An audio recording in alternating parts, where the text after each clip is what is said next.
Good morning, everyone. Today is it's my last day of work of this week. Today is a Saturday. Current time is 8 in the morning. So 9 o'clock pa yung pasok natin, pero I need to go and drop by sa grocery. Punta muna tayo ng grocery before tayo magpunta sa client natin.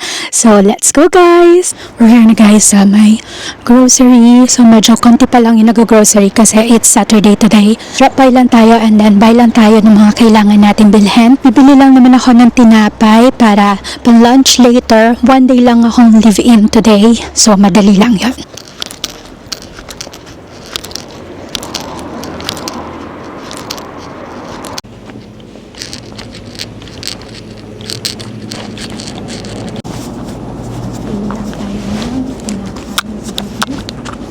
Usually ganito yung binibili ko kasi punta lang tayo dito sa may middle aisle section nila kasi baka may sale sila ngayon. Actually, ito yung sale items nila, yung middle aisle section na to. Hanap lang tayo kasi usually yung binibili ko dito yung Hot Wheels ni Noem, ni Kuya, at saka ni Jed. Pero mukhang wala silang nakasale ngayon. So, let's go na and let's pay for this. Ito lang na pinuha ko, yung egg and crust, tapos dalawang donut. Ito yung favorite kong donut ngayon. Parang na-miss ko, ilang araw akong hindi nag-donut. So, yeah. Kuha pala tayo ng crisps, guys, kasi parang gusto ko ng crisps. Let's go na kasi it's 8:20 na rin. So, kailangan natin makarating doon before 9 kasi mag-i-endorse pa yung kasamahan natin. And syempre nakakahiya naman kung late tayong darating. So, tara na. Guys, so we're here na ngayon sa bahay ng client natin. And kapag endorse na rin yung kasamahan natin or yung pinalitan natin dito sa bahay. So, start ng duty natin. And marami tayong kailangan gawin. Maraming bilhin yung asawa ng client natin. So, we're gonna do everything or as much as we can today para matapos talaga lahat ng task na binigay sa atin. Anyway, let's start our work. I'm fighting the urge to say something. Can't hold my tongue. I'm trying so hard to be normal, but it can't be done. I keep on holding my breath, 'cause I don't wanna regret. My body holding this stress. Hi everyone! Current time is 2:40 na ng hapon. Grabe, ang bilis ng oras. Hindi pa ako tapos sa ginagawa ko, but nanghingi ng time for siesta ang lolo, kaya nasa bedroom siya ngayon. So, binigyan ko lang siya ng time para makapag-rest. And then, hindi pa tayo tapos sa ginagawa natin. So, bababa tayo mamaya para tapusin yung ginagawa natin. But I just need a very quick break kasi parang sobrang pagod na, guys. Coffee muna tayo and may donut ako dito. At least sugar yon. At least ma-recharge tayo. Kailangan ko na ng something sweet para magkaroon tayo ng energy, guys. But 2:40 na hapon and sobrang bilis lang ng oras today. Tomorrow is my mini off. Kasi after ng duty ko dito, meron tayong 2 more visits. Makakapag-church ako bukas. Yan, so excited for that. But anyway, see you later!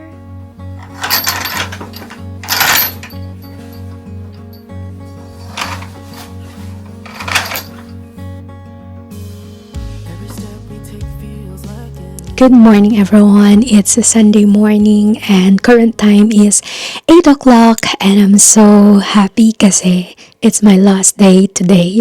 So, ito yung last day ng duty natin or ng rota natin for this week. Settled all throughout the night si Lolo. So, okay na kapag nakatulog tayo mabuti. Kasi mamaya pupunta tayo ng church and mag-church tayo. Pero before ako umuwi, meron mo lang akong 2 clients na i-visit. Then, uwi na tayo and magpa-prepare for church. And finally, after 2 weeks, makakapag-church na ulit tayo. And I'm so excited. Anyway, let's have our breakfast first. And then, mag-aayos-ayos lang, magliligpit tayo ng gamit natin. And also, sa baba, para para pag alis natin mamaya, okay naman. Pero hinintay ko muna yung colleague natin. Around 9 o'clock pagdating siya. So, mag-breakfast na tayo very quickly lang. And then, mag-aayos na tayo ng gamit and also ng iba pang dapat ayusin natin dito sa bahay ng client natin. So, see you later, guys!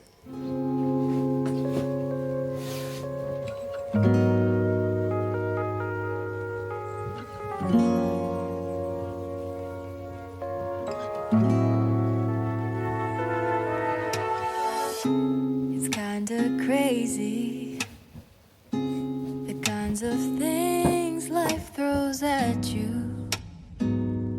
I never Good morning, everyone! Today is my off, pero binigyan ako ng one visit ng boss natin today. And nag-walking lang tayo kasi wala pa rin tayong car until now. And patapos na rin kasi yung Philippine driving license ko. So, hindi ko na siya magagamit until May 27 na lang. So, nag-walking lang tayo today. And then, after ng client natin, mag-grocery tayo kasi meron akong live-in ng diretso na. So, yes, samahan niyo ako sa pag-grocery. Medyo mainit na rin dito, guys, sa UK. Sobrang init. I think ang weather ngayon as of the moment is like 18 degrees. Pero mamayang medyo tanghali na mas iinit pa. Usually kahapon parang 28 degrees yung pinakamainit talaga niya. So, sobrang init.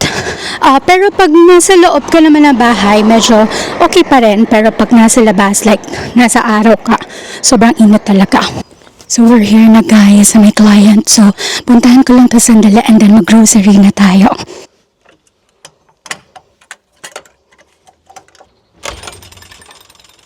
Good morning! Hello!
Hi guys, we're done with our client. So ngayon, papunta na tayo ng town para mag-grocery.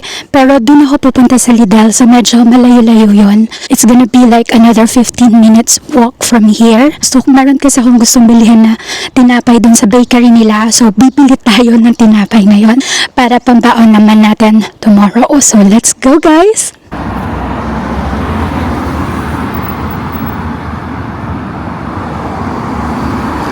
So walking muna tayo dito, guys, sa may town center.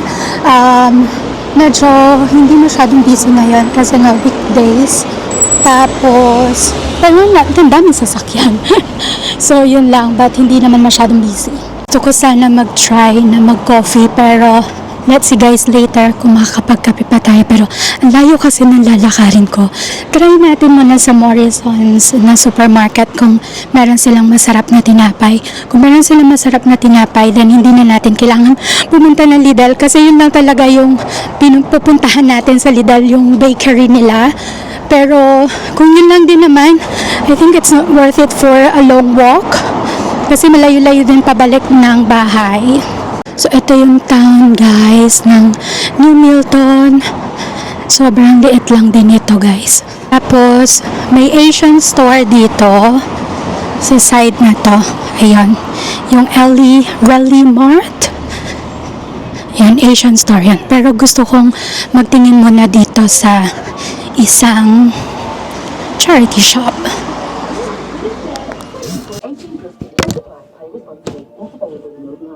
At Happy Hot Tubs, you can soak, swim, and sweat with hot tubs, swim spas, and deals. Soak, swim, sweat, save, and smile. Because you'll always get a smile at Happy Hot Tubs. Oh, it's really nice, babe. Yeah, and Nandito tayo sa may Morrisons Daily.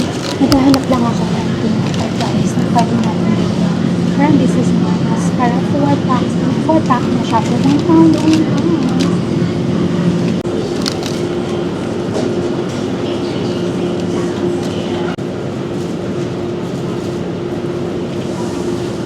Kuha tayong banana guys. So, may yellow din para makain na siya.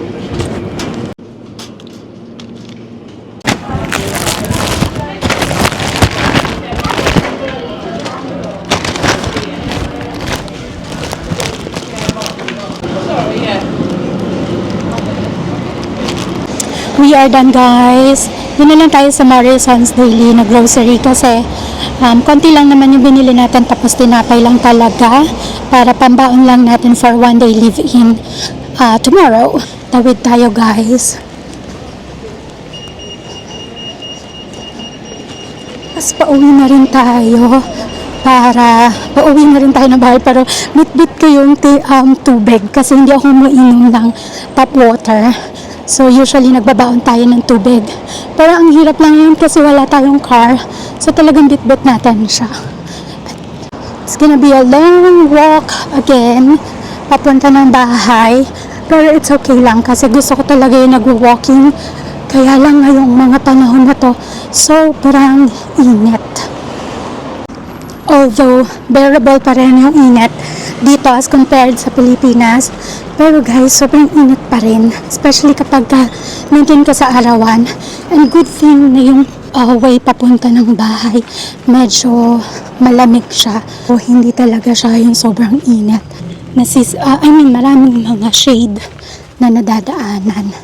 Pero try kong dumaan dun sa isa pang way na sinasabi ni ate kasi mas malamig daw doon kapag dun tayo dumaan. Help you fall asleep at night. When I see you smile, I'm unafraid to grow up. 'Cause with you the future seems so bright.